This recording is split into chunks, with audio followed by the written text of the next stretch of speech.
Words दिया गया बाबू, ये आपको याद कर लेते हैं तो भविष्य में बहुत इंग्लिश इंपॉर्टेंस के लिए डेली लाइफ में जरूरी है। अब पहले तो ऐसी लगता था, एक बार क्या लग रहा है, कूलर लग रहा है। क्या लग रहा है? कूलर। कितना लोग डिमांड कर रही हैं कि राजा तनी एसी एसी छोड़ दें, क्या लगवा दें, हे राजा हो कूलर लगवा दें।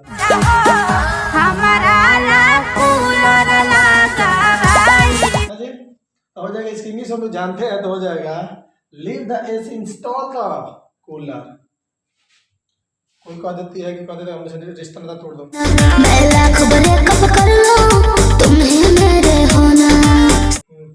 I don't like you, I hate you ना जी। तो ब्रेकअप विद नहीं होता है, क्या बोला बाबू, ब्रेकअप विद में हो जाए। किसी किसी का दर्द बड़ा नहीं रहता, कभी कभी खाया रहता, चोट खाया रहता है ना, रहता है बड़ा दर्द नया रहता है। हाँ गाना मत समझ लेना।